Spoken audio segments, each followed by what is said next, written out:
physical hard copies of the art I consumed in 2024 favorites. In this video, I'm going to be talking about and reviewing all of my favorite art pieces that I consumed in 2024. So books, movies, music, and audiobooks as well. I'm going to start off with the books just because my favorite thing to do is reading. So I didn't actually read like that many books that I loved last year, but I do have 3. I'm going to be sharing them with you. So the first one was Girl Interrupted. This is a memoir, so this is a true story about a woman named Susanna Kaysen who was institutionalized when she was 18 years old in the 1960s. This book is really good. I found it very interesting. Like, I really love reading people's stories, you know, their experiences. This was also made into a really popular movie, and that's actually how I found out about this book, was because of the movie. So everything in it is true. She renamed the characters, like none of them have their real names, but they were all real people. It's quite different from the movie. There's a character named Daisy in the book. She's also in the movie. Like, what happened with Daisy happens totally different in the book, like in case you've watched the movie and in case you were like wondering about that. So this book basically just reflects on the methods that they used in psychiatry in the 1960s. So if that is something that you think you could learn from, that you would find interesting, then read this book. I actually got my copy off of Thrift Books, which is one of my favorite places to go book shopping because you can find so many different books and so many books that, like, I don't know, maybe you read when you were a kid and they're not in print anymore. I've found so many books on Thrift Books that aren't in print anymore. And so the second book that I read, this one is also a memoir. It's The Cross and the Switchblade by David Wilkerson. If you ever read The Outsiders and you like that book, this book is like the true story of The Outsiders. This man was in his early 20s. He was a country preacher and he felt in his heart like God was calling him to save like the gang street kids in New York. You just gotta understand that this guy had absolutely no experience with anything like that. He grew up totally churchy kind of life. Like, his dad was a preacher, his dad was a preacher. He lived in the country his whole life. He had no idea what he was getting himself into. It is such an amazing story. This one was actually a reread. I wanted to reread this book because of some personal experiences in my life, and I just wanted to reflect on the story of this book again. And last but not least, my third favorite book that I read in 2024. This one's actually really popular on TikTok, and I didn't know that until after I started reading it.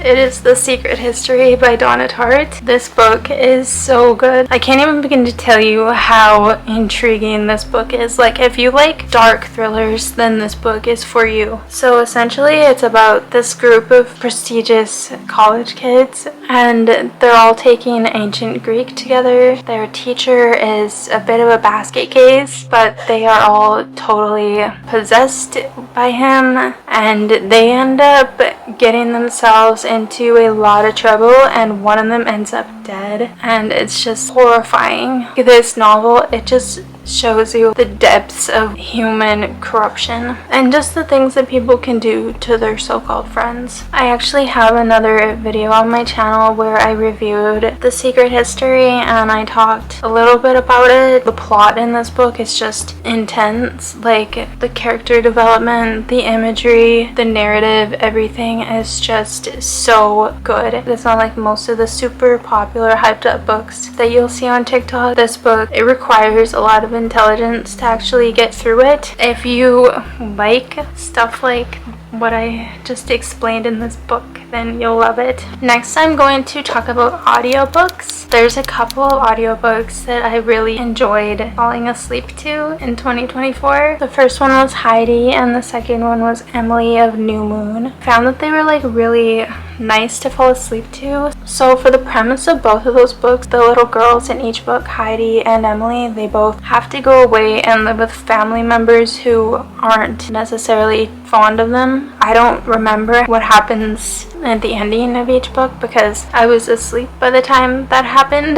But I think that they would both be really great books to read. I actually did put them on my future TBR, not for this year, but just like sometime in the future. I would love to read both of them. For now, I'm just going to be falling asleep to them. Next, I'm going to talk about music. Nirvana Unplugged in New York. This album is amazing, and I'm so sad because I actually don't have the CD anymore. I was listening to it when somebody crashed into my car, and I don't have it anymore. So I have to replace that this year. A new artist that I discovered was The Smiths. They're not actually a new artist. They're like from the 90s or the 80s, but I just discovered them. I love their music. My two favorite Smiths songs are Heaven Knows I'm Miserable Now, and I can't remember the name of the other one. I think it might be There's a Light and It Never Goes Out. That's not it.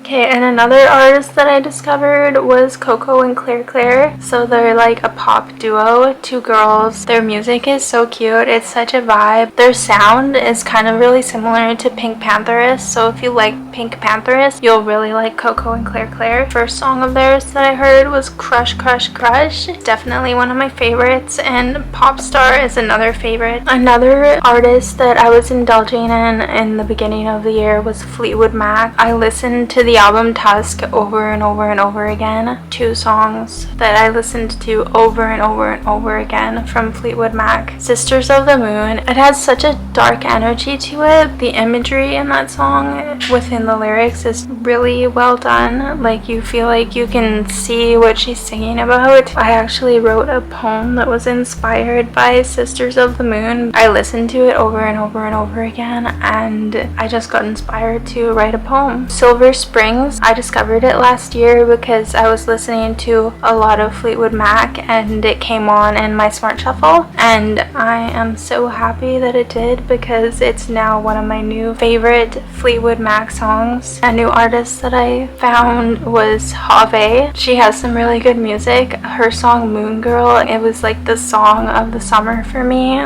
Most of the movies that I watched last year and that I really loved were older movies. I have two rewatches. The first rewatch is The Crow. The theater where I lived at the time was doing like a special, and you could go and watch The Crow for like $5. It's one of my favorite movies. It's always been one of my favorite movies. The cinematography is dark and atmospheric. The story is magnetic. And to give you a brief synopsis of The Crow, him and his girlfriend are both like murdered like a day before that they were supposed to get married. So he comes back from the dead to kill all the people who hurt his girlfriend. The satisfaction that you get from seeing him do this is just amazing. I think the saddest thing about that movie was that Brandon Lee actually died on set during the filming of The Crow. Brandon Lee, rest in peace. Second rewatch of last year, I actually do have a copy of it. It's The Labyrinth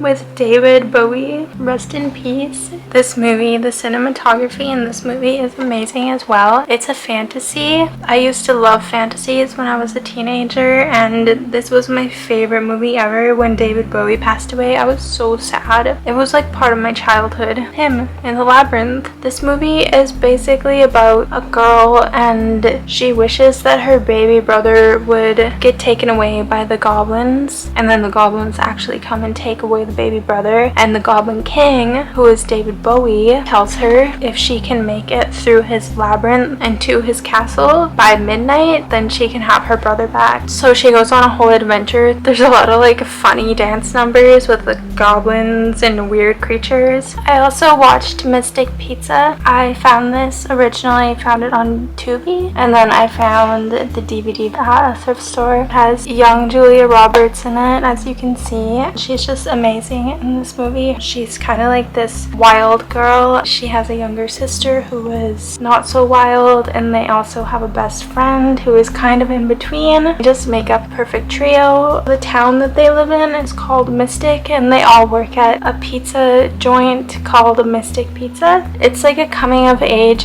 story. It's a story about friendship and sisterhood. If you like Julia Roberts, then I can't recommend this movie anymore. I also watched Marie Antoinette. I found this at a secondhand store. I had heard so many people talking about Sofia Coppola's films, and I had watched like a couple of her films, but I'd never seen Marie Antoinette. I always loved Kirsten Dunst when I was growing up. The costume design in the movie was also just really aesthetic. Marie Antoinette's character development from the beginning of the movie, when she's just like a little princess and she's getting married off into the French family, all the way to the end when she's a queen, totally confident and comfortable in herself. It really highlights her struggles. Just the fact that when she was married off, she was only like 15 or 16. She was just a teenager. So was her husband. They just had a lot of responsibility for such a young couple. Alright, so that sums up my favorites from the art I consumed in 2024. Thank you so much for watching, and good night and goodbye and happy new year.